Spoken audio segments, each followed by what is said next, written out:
Hola a todos y bienvenidos a este espacio, a este rincón de reflexión donde hoy vamos a embarcarnos en uno de los viajes más largos, profundos y transformadores que hemos tenido. Te invito a que te prepares un buen café, te pongas cómodo, o si estás conduciendo o caminando, simplemente déjate llevar. Porque hoy vamos a sumergirnos en un océano de sabiduría fascinante. Hoy vamos a hablar de cómo cientificar nuestra forma de pensar, de trabajar y de estudiar. Y antes de que pienses que vamos a hablar de tubos de ensayo, batas blancas o matemáticas incomprensibles, déjame detenerte ahí mismo. La ciencia, en su esencia más pura, es el alma de la prosperidad de las naciones y la fuente inagotable de todo progreso humano. Tal como lo dijo alguna vez el gran Louis Pasteur. No es solo un conjunto de datos, es una forma de ver la vida. Es fascinante notar cómo, a lo largo de la historia, en su desesperado intento por explicar los fenómenos naturales que le rodeaban, la mente humana ha atravesado por tres grandes etapas o estados, tal como lo describió magistralmente el filósofo Auguste Comte. Imagínate en los albores de la humanidad, viviendo en el estado teológico. En aquel entonces, nuestros antepasados miraban una tormenta, una enfermedad o un eclipse y lo atribuían todo al poder caprichoso de los dioses o a los espíritus. Piensa en esto, si alguien iba a la montaña y contraía malaria, la gente creía que era obra de los fantasmas del bosque, de los espíritus malignos que habitaban entre los árboles. Así que, lógicamente, la cura era llamar a un chamán para que hiciera un ritual. Por supuesto, con este método mágico, nadie podía entender realmente por qué el enfermo a menudo terminaba muriendo a pesar de los rezos más devotos. Simplemente, el chamán decía que los dioses estaban muy enfadados. Con el paso de los siglos, la humanidad maduró un poco y pasamos al estado metafísico. Aquí, ya no le echábamos la culpa a los fantasmas, sino a fuerzas abstractas u ocultas en la naturaleza. Hubo una época en la que se creía que la malaria era causada por aguas venenosas, o por el mal aire.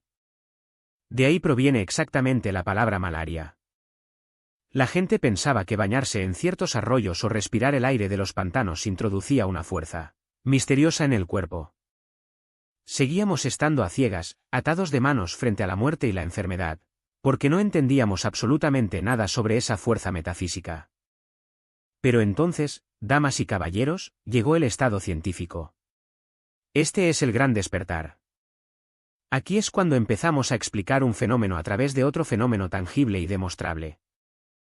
Hoy sabemos perfectamente que la malaria no la causan ni los fantasmas del bosque ni los vapores misteriosos del aire, sino un microorganismo muy real llamado Plasmodium, que a su vez es transmitido por la picadura del mosquito Anopheles. Y con esta explicación tan precisa, de repente, tenemos el poder en nuestras manos. Podemos prevenir la malaria evitando las picaduras de mosquitos y podemos curarla utilizando medicamentos que destruyen directamente al parásito. Ahora, es crucial entender algo vital. La ciencia no tiene la ambición arrogante de encontrar la causa final y absoluta de todo en el universo. No busca a Dios ni el sentido último de la existencia. Es mucho más humilde. Se limita a observar meticulosamente los fenómenos, a debatir sobre ellos y a encontrar las relaciones constantes y las leyes que los rigen. Y aunque este objetivo pueda sonar modesto, la abrumadora cantidad de conocimiento que ha aportado a la humanidad ha construido la civilización misma. Pero más allá de curar enfermedades o construir rascacielos, la ciencia nos ha dado algo infinitamente más valioso. Nos ha regalado el pensamiento científico, una brújula mental que incluye un espíritu científico indomable y una metodología de trabajo envidiable.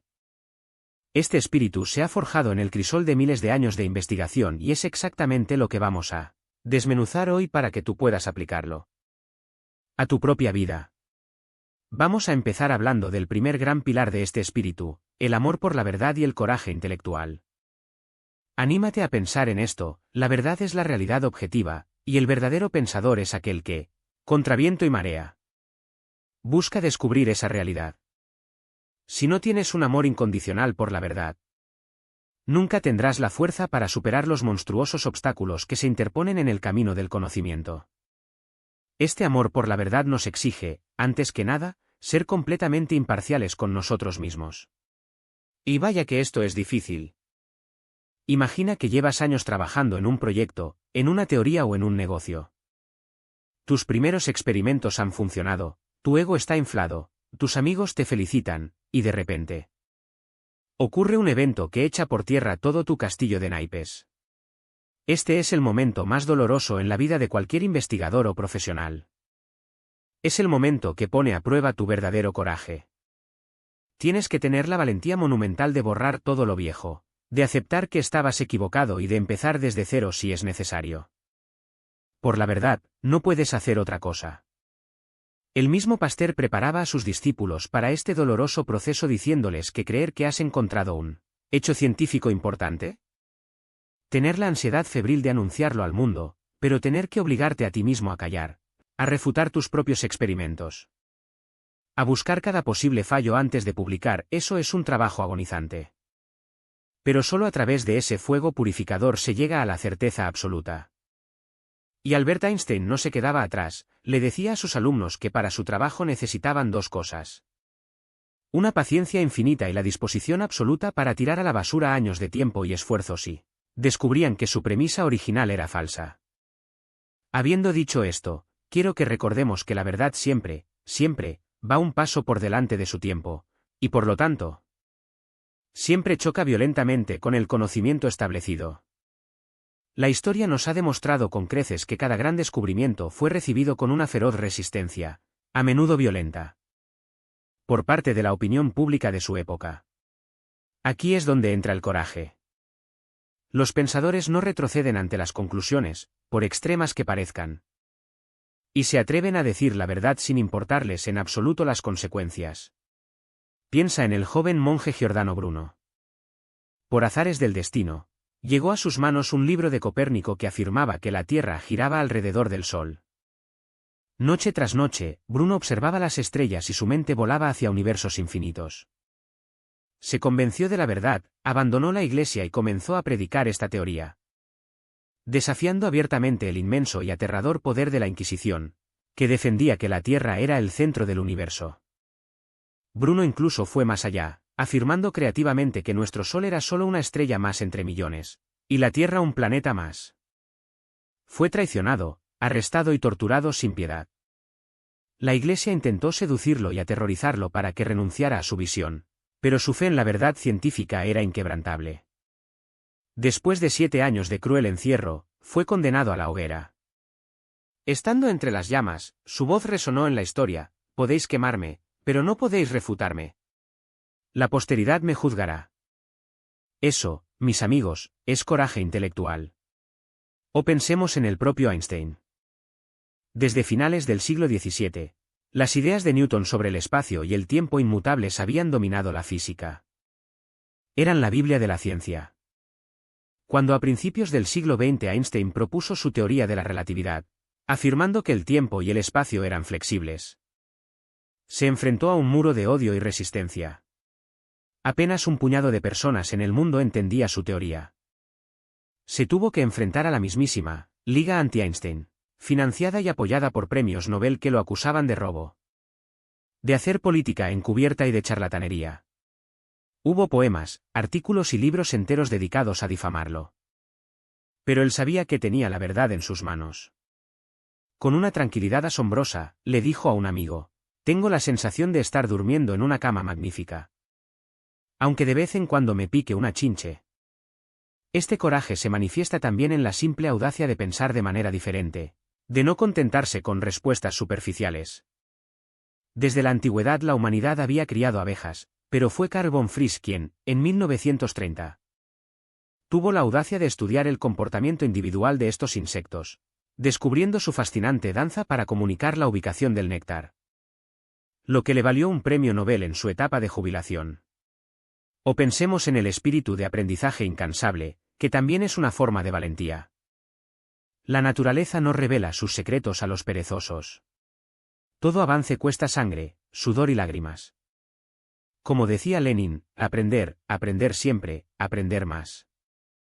O como el propio Karl Marx, que a sus más de 50 años, queriendo leer documentos en su idioma original, dedicó 6 intensos meses a dominar el ruso con tal maestría que terminó leyendo a Pushkin y a Tolstoy en su lengua materna.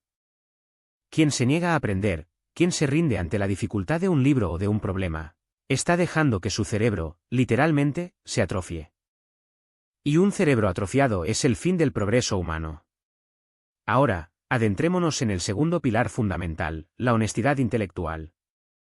Ya lo decía el sabio proverbio, si sabes algo, dilo con moderación, si no lo sabes, apóyate en el pilar y escucha. En la búsqueda de la verdad, el mayor peligro no es la ignorancia pura, sino la ignorancia arrogante, es decir, no saber algo pero estar absolutamente convencido de que sí lo sabes. Para evitar este abismo, debemos cultivar una honestidad intelectual inquebrantable. Esto significa, en primer lugar, no engañar nunca para obtener resultados rápidos o fama. Es tristemente famoso el caso que la prensa estadounidense llamó el Watergate de la ciencia, en 1974. Un joven y prometedor científico llamado Summerlin afirmó haber logrado trasplantar piel entre ratones de diferentes genéticas sin rechazo. Algo considerado imposible. Fue contratado por un prestigioso instituto en Nueva York. Pero allí, sus experimentos fallaban miserablemente una y otra vez. Desesperado por mantener su estatus, una noche, en la oscuridad del laboratorio, tomó un rotulador negro y pintó las manchas en los ratones blancos para fingir que el injerto de piel negra había funcionado. Fue descubierto y su carrera terminó en la vergüenza más absoluta. La honestidad también significa no dejar que tus deseos personales distorsionen los hechos. Cuenta la anécdota de un jefe de laboratorio que estudiaba una hormona para aumentar la leche en las vacas. Cuando su asistente le informaba que las vacas daban más leche, el jefe sonreía y lo invitaba a comer. Si el asistente reportaba que la leche disminuía o no cambiaba, el jefe se enfurecía, dudaba de la medición y gritaba. Obviamente, el pobre asistente, queriendo proteger su empleo y su paz mental, comenzó a falsificar los datos para reportar siempre un aumento. Todo el experimento se pudrió desde adentro por la falta de honestidad de ambos. Si tú como líder en tu empresa, o en tu familia, solo quieres escuchar lo que confirma tus prejuicios, estás construyendo tu vida sobre arenas movedizas. La honestidad exige que respetes los hechos, que cites tus fuentes, que des crédito a quien te ayudó. Cuando Marx escribió El Capital, llenó páginas enteras de referencias detalladas, dando crédito a los pensadores más humildes. Lenin corregía personalmente las pruebas de imprenta de su periódico, Iskra, no porque le faltara personal, sino porque sentía un sentido profundo de responsabilidad por cada palabra publicada. Y más importante aún, la honestidad es reconocer públicamente tus errores. A finales del siglo XIX, en una importante conferencia de biología, el famoso científico Paul Bert afirmó que ciertas muertes animales eran causadas por un virus. Pasteur, por su parte, demostró que era una bacteria. Bert, en lugar de ofenderse, le pidió a Pasteur que repitiera el experimento frente a él. Y en la siguiente conferencia, el respetado Paul Bert se puso de pie frente a todos sus colegas y admitió públicamente que estaba equivocado y que Pasteur tenía razón. Hoy en día vemos a ejecutivos y políticos aferrarse a sus errores hasta la destrucción total, por puro orgullo. La verdadera grandeza radica en saber decir, me equivoqué. Y sobre todo, no intentes ocultar lo que no sabes. Ser ignorante en algunos temas no es un pecado, de hecho, a medida que la ciencia avanza, todos somos cada vez más ignorantes en proporción al conocimiento total de la humanidad. Es imposible saberlo todo. Si eres un maestro en finanzas, quizás seas un ignorante en botánica, y eso está bien.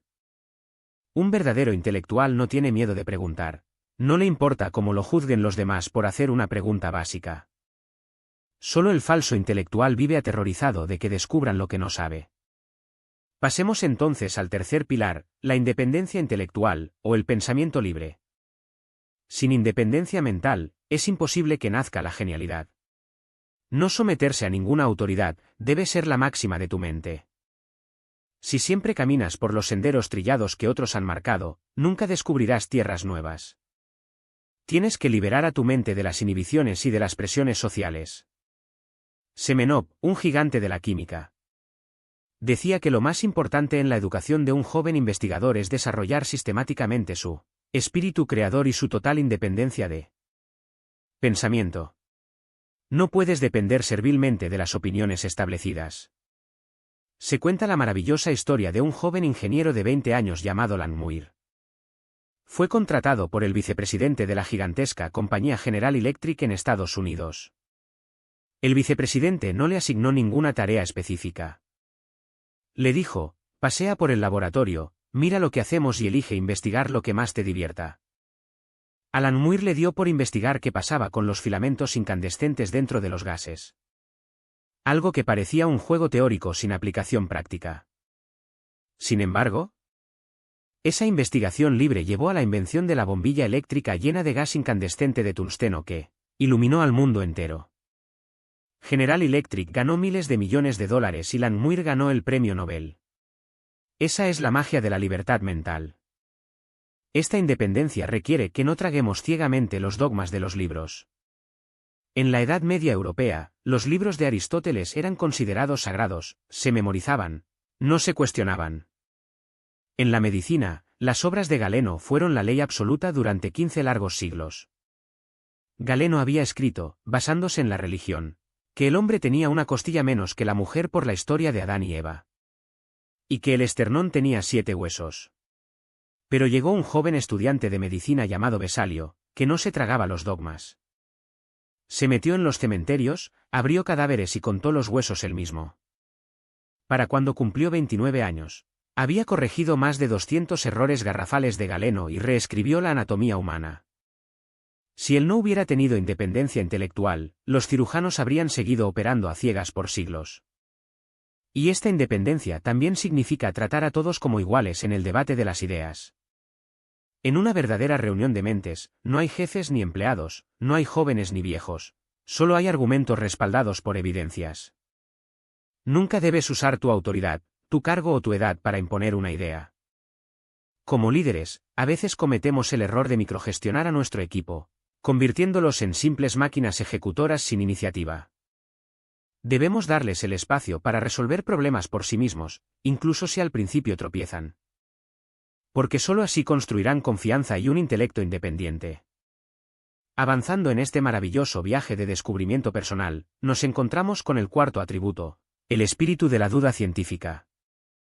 La historia nos ha golpeado en la cara repetidas veces demostrándonos que lo que hoy consideramos una verdad absoluta, mañana será visto como una aberración ignorante. El gran Henry Poincaré decía que no debemos confundir el amor por la verdad con la credulidad infantil. El pensador debe tener una fe ansiosa e inquieta, siempre buscando, nunca satisfecho. Si no dudas, el progreso se detiene. Y aquí quiero contarles una de las historias más trágicas e inspiradoras de la historia de la medicina. La del Dr. Semmelweis en el siglo XIX. En su época, la fiebre puerperal mataba a miles de mujeres después de dar a luz. Los médicos más eminentes del mundo creían que la causa estaba en los miasmas, en el aire del hospital, o en la dieta de las madres. Pero el joven Semmelweis dudó de estas eminencias. Observó, con ojo crítico, que las mujeres morían mucho más en la sala atendida por estudiantes de medicina que en la sala atendida por comadronas. Llegó a una conclusión escandalosa para la época: los estudiantes, que venían directamente de hacer autopsias en cadáveres, traían partículas cadavéricas, invisibles en sus manos y contagiaban a las madres.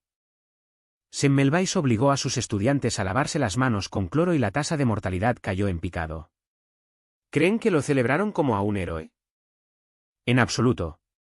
Dudó del dogma y ofendió a las eminencias médicas de Viena.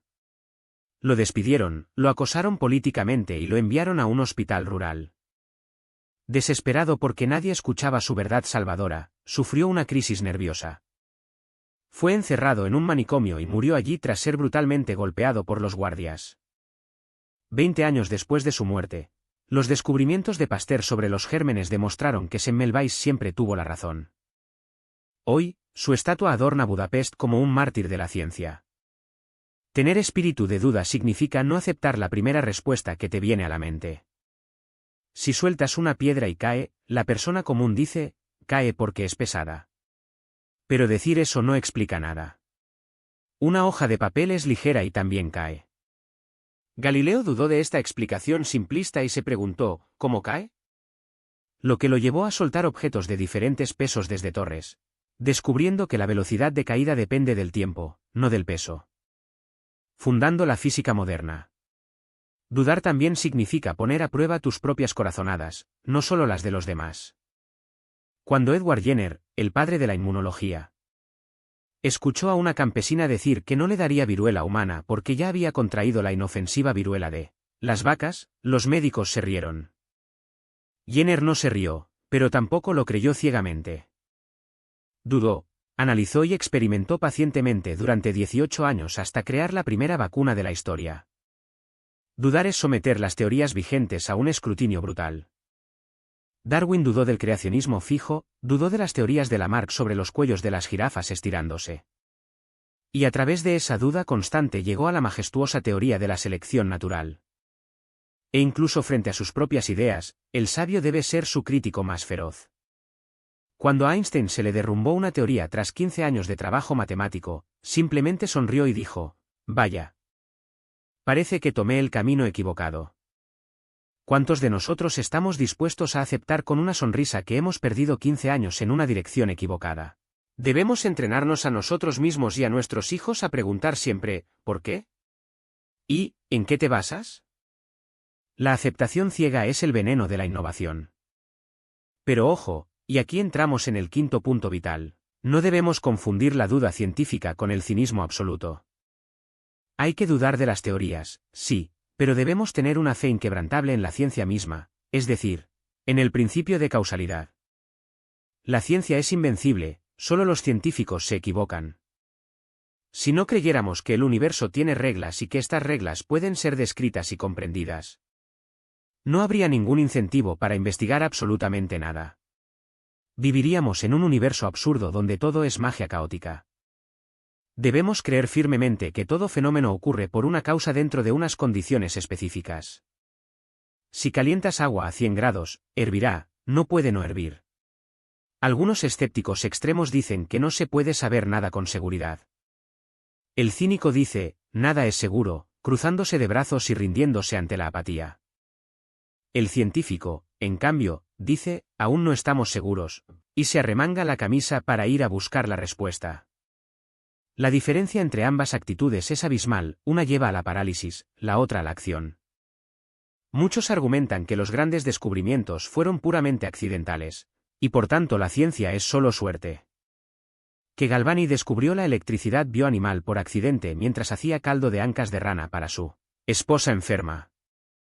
Que Fleming descubrió la penicilina porque era un desastre y dejó una placa de Petri abierta que se contaminó de moho. Pero hay que distinguir entre el accidente y la preparación mental. La suerte psicológica, o el azar favorable, como lo llamaba Pasteur, solo favorece a las mentes que están obsesivamente preparadas. Si yo dejara una placa abierta y se llenara de moho, simplemente la tiraría a la basura maldiciendo mi torpeza. Fleming la observó porque llevaba años buscando una sustancia antibacteriana. Newton no descubrió la gravedad simplemente porque le cayera una manzana en la cabeza, de hecho, él mismo odiaba ese mito.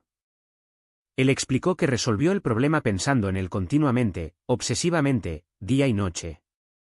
Hasta que las chispas de luz comenzaron a iluminar su mente. Y hablando de mentes iluminadas, nos topamos con la sexta cualidad indispensable, la humildad y la generosidad. Es una paradoja hermosa que el verdadero sabio, a diferencia del ignorante arrogante, es siempre tolerante con la ignorancia de los demás.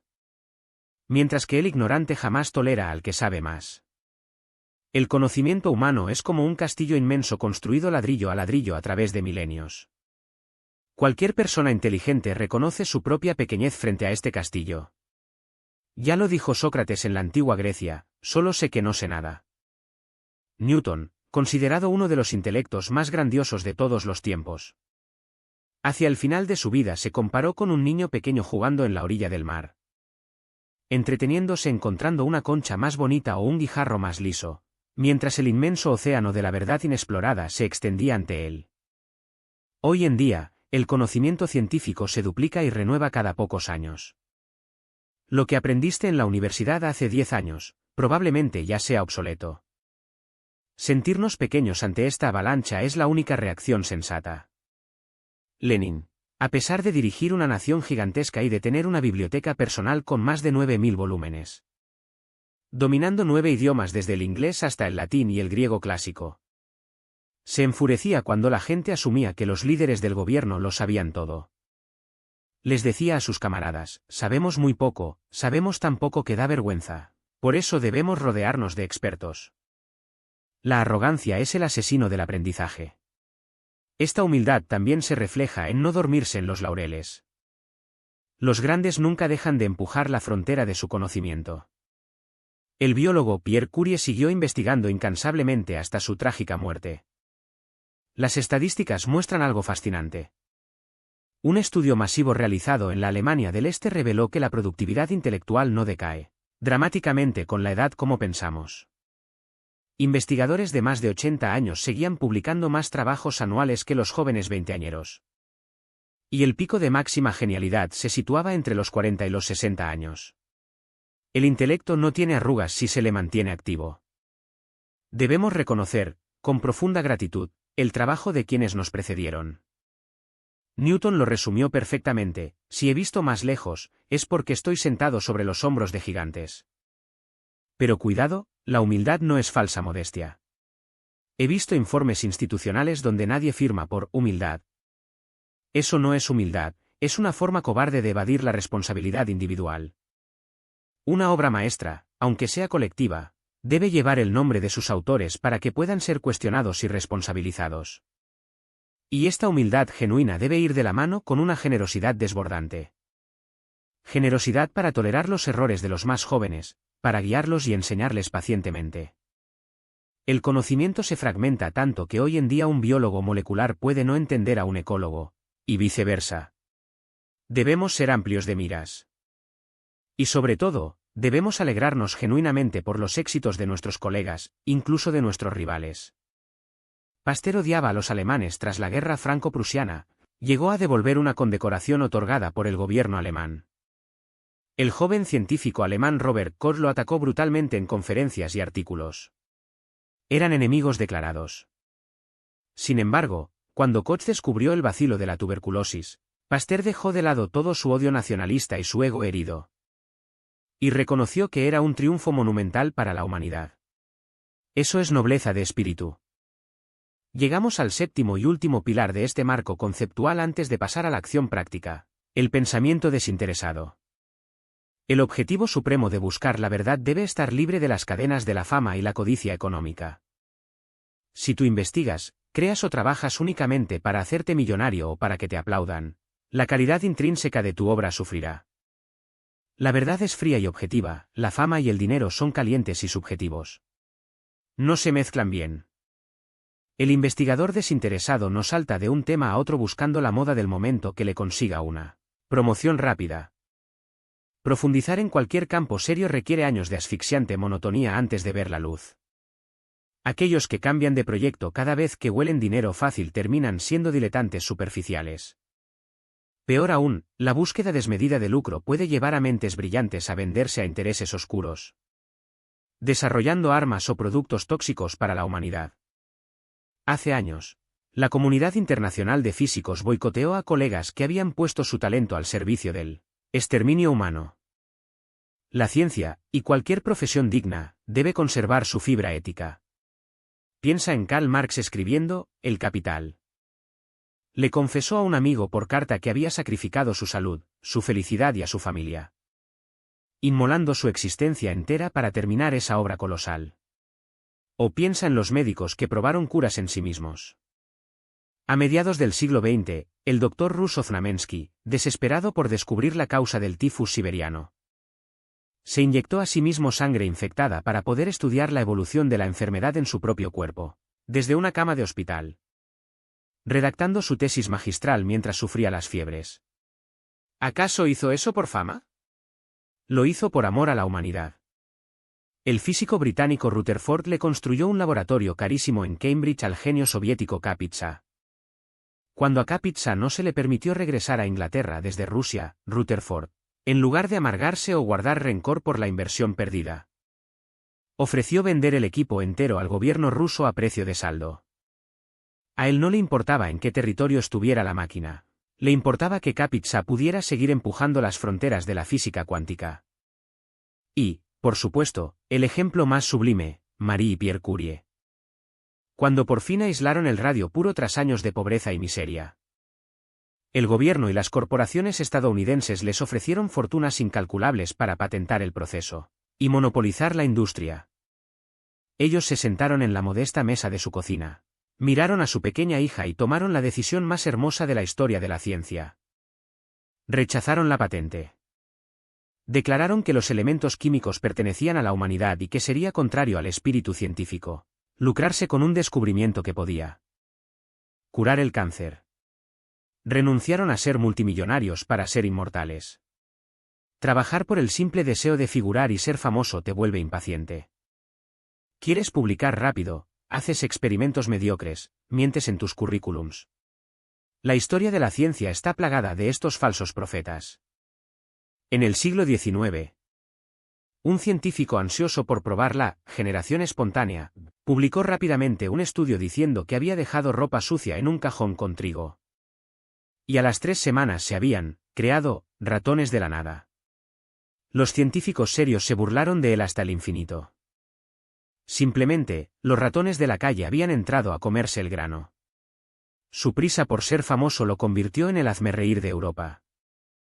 Debemos inculcarnos que la verdadera grandeza intelectual no es un deleite egoísta. Los afortunados que poseen un don intelectual deben ser los primeros en arrodillarse para servir a la humanidad. Habiendo reflexionado profundamente sobre el alma y el espíritu de la ciencia, tomemos un respiro y pasemos a la parte práctica. Al músculo y al hueso de esta conversación. ¿Cómo llevamos este espíritu etéreo a nuestro trabajo físico diario? ¿Cómo desarrollamos un estilo de trabajo científico, un Feng Shui de la productividad?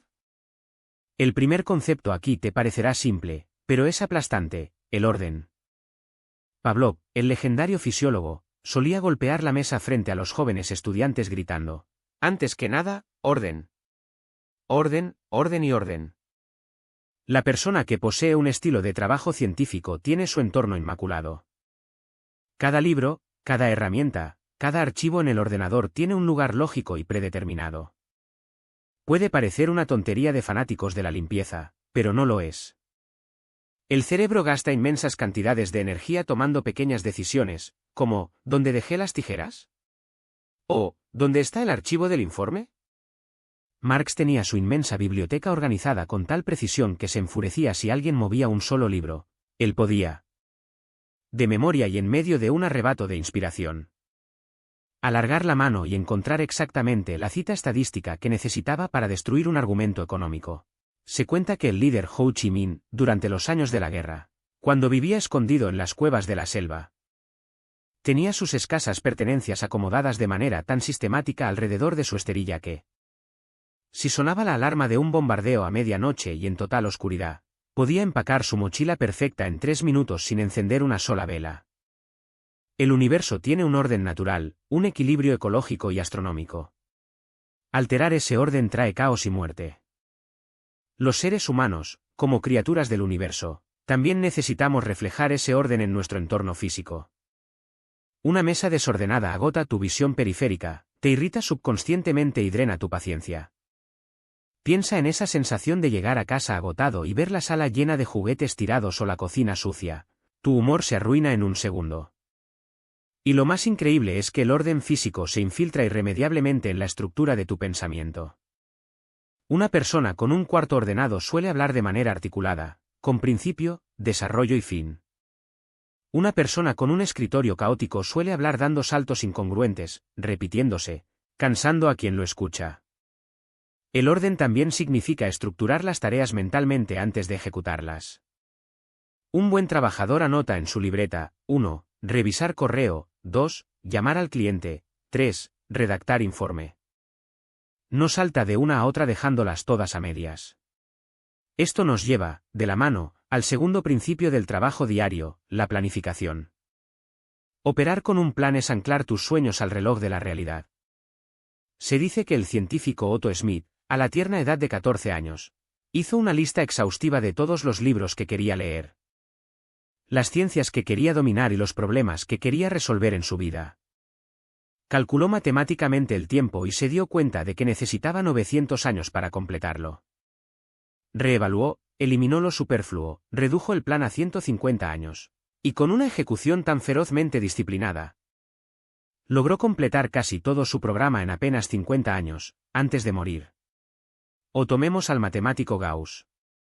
Cuando a principios del siglo XIX se descubrió el diminuto planeta Pallas, su órbita era un caos incalculable debido a la interferencia gravitacional de Júpiter. La Academia de Ciencias ofreció una fortuna a quien calculara la órbita. Gauss, en lugar de enloquecer, se sentó, hizo un plan. Estimó que tendría que hacer operaciones manuales con aproximadamente 337.000 números. Dividió esto entre una cuota razonable de 3.300 números al día, y metódicamente. En 2 meses y medio de trabajo silencioso como el tic-tac de un reloj, resolvió el problema más grande de la astronomía de su tiempo. Planificar significa respetar los ritmos biológicos. Nuestro cuerpo no es una máquina inagotable, es un ecosistema que responde a ritmos circadianos. Trabajar a deshoras, comer a destiempo y dormir poco destruye tu eficiencia. Pavlov era tan milimétricamente puntual que si lo veías salir del laboratorio podías ajustar tu reloj. Eran exactamente las 5:30 de la tarde. Ni un minuto más, ni un minuto menos. Planificar es también saber alternar el tipo de esfuerzo mental. La fatiga a menudo no es falta de energía, sino monotonía de los circuitos neuronales. El gran Cuvier, padre de la paleontología, tenía 3 mesas de trabajo diferentes en 3 habitaciones. Cada una dedicada a una disciplina completamente distinta. Cuando su cerebro se saturaba en una mesa, se levantaba y se sentaba en otra a estudiar algo fresco. Él llamaba a esto, descansar. Marx, después de exhaustivas horas analizando la opresión capitalista, se relajaba resolviendo problemas de cálculo diferencial y álgebra. Necesitamos aprender a empezar despacio. Como un motor de coche en invierno, el cerebro necesita calentarse. Cuando inicies un proyecto, no corras. Haz las tareas menores, afila tus lápices metafóricos, organiza tus carpetas, calienta tus neuronas y luego, cuando estés en ritmo, acelera a fondo. A los jóvenes les suele dominar la impaciencia, quieren dirigir una corporación el primer día, ignorando que el arte magistral requiere lavar muchos tubos de ensayo primero. El tercer principio es quizá el más escaso y valioso en nuestra era moderna, la concentración de la atención. Algunos eruditos la han llamado, la reina del intelecto. ¿Alguna vez has notado que algunos de tus compañeros resuelven un problema en 1 hora mientras tú tardas 3? No es que tengan un cerebro más grande, es que saben concentrar el rayo de su mente como una lupa enfocando el sol hasta hacer arder el papel. La leyenda del general vietnamita Pham Nu Lao nos ilustra esto bellamente. De joven, siendo un campesino, estaba tan concentrado tejiendo una cesta de bambú al borde de un camino de tierra, inmerso en sus profundos pensamientos, que todo un ejército imperial pasó a su lado marchando con tambores y caballos. Y él ni siquiera levantó la vista. Un soldado, irritado por su aparente falta de respeto, le clavó una lanza en el muslo. Solo cuando la sangre comenzó a brotarle a borbotones, el joven parpadeó y salió de su trance. Esa concentración absoluta es la madre de la genialidad. Observa al propio Galileo. Estaba en la catedral, aburrido, cuando un sacristán encendió un enorme candelabro colgado del techo y lo dejó balanceándose. Mientras todos rezaban o miraban a las musarañas, Galileo concentró toda la potencia de su mente en ese movimiento rítmico. Contó las oscilaciones usando los latidos de su propia muñeca y descubrió el isocronismo del péndulo, el principio que nos dio los relojes modernos. Si prestas toda tu atención a un problema, ignorando los ruidos, las preocupaciones, las dudas y los cotilleos, tu subconsciente empieza a trabajar a una velocidad vertiginosa. Piensa en la muerte de Arquímedes. Los romanos estaban masacrando a la población de su ciudad. Las espadas chocaban, los gritos resonaban, la sangre corría por las calles. Arquímedes estaba en la arena de su jardín dibujando círculos matemáticos, absolutamente absorto.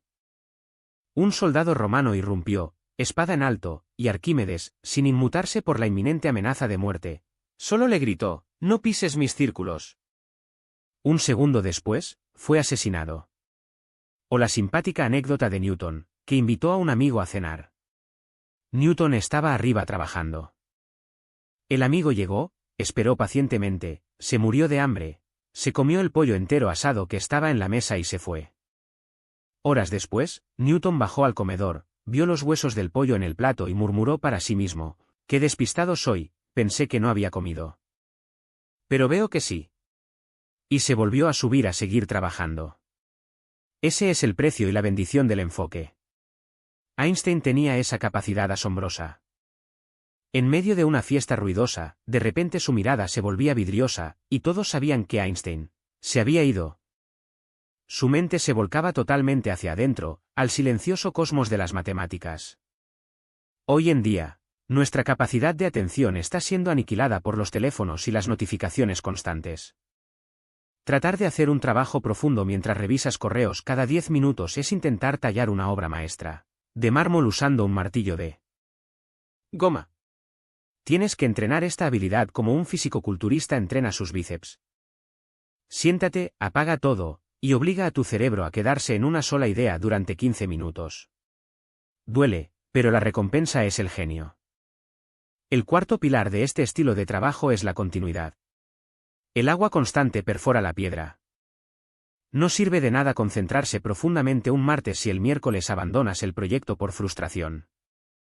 La continuidad es mantener el problema girando en tu cabeza, mes tras mes, año tras año, absorbiendo cada pieza de información, cada libro, cada conversación y relacionándola con tu objetivo, hasta que la solución cae madura como un fruto del árbol.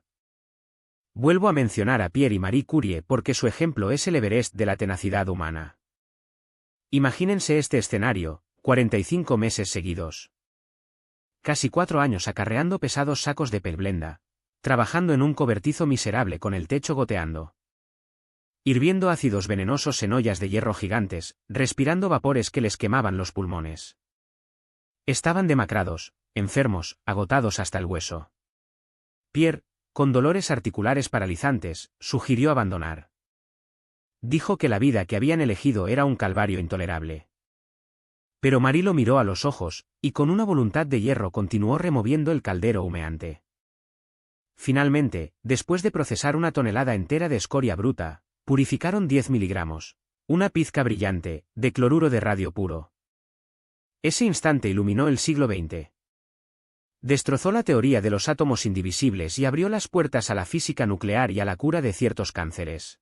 Sin esa terquedad maníaca, esa continuidad inquebrantable, nunca lo habrían logrado. Muchos de nosotros somos brillantes al empezar. Compramos los cuadernos, hacemos los esquemas, soñamos en grande. Pero ante el primer obstáculo, ante el primer mes sin resultados, saltamos a otra cosa. La piedra que rueda no cría musgo, dice el proverbio europeo. Si cambias de rumbo cada vez que las cosas se ponen difíciles, serás un eterno aprendiz, un diletante sin obra que legar al mundo. El quinto pilar del trabajo es el sentido de urgencia. De día te paseas, y al ponerse el sol decides tostar el grano, reza un antiguo dicho vietnamita burlándose de los perezosos. La urgencia no es hacer las cosas mal y rápido. Es hacerlas inmediatamente una vez que la decisión está tomada. Si tienes una idea hoy, no la dejes para el lunes. Empieza hoy. Escribe el esquema hoy. Haz la llamada hoy. Ver un resultado inmediato, por pequeño que sea. Inyecta una dosis de dopamina y entusiasmo en tu espíritu que te dará la energía para continuar mañana. Lenin era famoso por esto. Lideraba la revolución con una eficiencia aterradora. Su lema era que el sistema que lograra la mayor productividad laboral sería el que dominaría el mundo. Hoy en día, la investigación científica y empresarial es una carrera de Fórmula 1. Si no patentas tu idea hoy, un equipo en la otra punta del planeta lo hará mañana por la mañana. La urgencia requiere eliminar todos los tiempos muertos. Aprovechar los traslados, automatizar los procesos burocráticos, mejorar nuestras herramientas constantemente. Se dice que Newton despertaba sobresaltado a las 3 de la mañana con una idea y corría descalzo a su escritorio a escribir febrilmente para no perderla. Si postergamos, cultivamos un letargo que se infiltra en nuestra personalidad hasta convertirnos en zombis corporativos o estudiantes mediocres.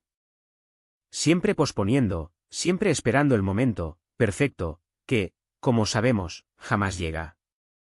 Punto y aparte, quiero llevarte ahora a la última dimensión de nuestro viaje de hoy, el estilo científico en el estudio y el aprendizaje.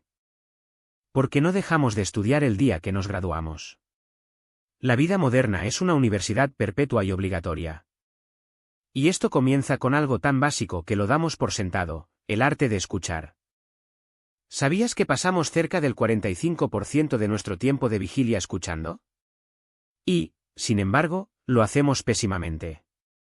Cuando alguien nos habla o explica algo, nuestra mente suele divagar. Miramos el cielo por la ventana, recordamos el partido de fútbol del domingo, pensamos en que vamos a cenar. Y cuando regresamos a la charla, hemos perdido el hilo. Escuchar activamente es un trabajo agotador. Requiere sincronizar la memoria auditiva con la memoria visual, imaginar lo que el hablante describe. Ir uniendo los eslabones lógicos de su argumento. Si logras concentrarte al escuchar, hasta la clase o la junta de negocios más aburrida se vuelve un tesoro de oportunidades y conexiones. Luego está la práctica de tomar notas. El proverbio latino dice, verba volant, scripta manent, las palabras vuelan, lo escrito permanece. Nadie tiene una memoria perfecta. El sabio vietnamita Le Cai Dong viajaba a todas partes con tiras de bambú. Anotaba todo detalle curioso, costumbre o geografía. En la noche, antes de dormir, revisaba sus varillas de bambú, hacía conexiones cruzadas y las archivaba temáticamente. Así se convirtió en el cerebro enciclopédico de su era. Cuando tomes notas, no intentes transcribir como un robot. Usa abreviaturas, capta el núcleo de la idea. Pon signos de exclamación en los márgenes de aquello con lo que no estás de acuerdo para investigarlo después. Lenin leía vorazmente y su método de estudio consistía en dividir la página de su libreta en 2 columnas. En la izquierda, copiaba las ideas exactas del autor, en la derecha, escribía sus comentarios críticos. Estupendo. Falso. Necesita comprobación. Así, su conocimiento no era un archivo muerto, era un campo de batalla intelectual vibrante. Es imperativo que desarrollemos la técnica del autoestudio, es decir, el arte de leer por nosotros mismos. Hay personas que saben juntar letras, pero no saben leer. Leer un libro científico o técnico no es como leer una novela en la playa. Debes leer sistemáticamente, yendo a los clásicos de tu campo. Si quieres entender el capitalismo, ve a Adam Smith y a Marx. Si quieres entender la evolución, no leas solo un resumen de Wikipedia. Ve al Origen de las especies, de Darwin y lucha con sus páginas. Debes leer históricamente, entendiendo cómo evolucionó el pensamiento a lo largo de los siglos. Además, hoy más que nunca, tu conocimiento debe ser multidisciplinario. En este siglo, los descubrimientos más impresionantes no ocurren en el centro de las disciplinas clásicas, sino en las intersecciones. En las fronteras. La biología molecular necesita de la física y la informática. El economista necesita saber psicología. Tienes que especializarte profundamente en tu área, sí.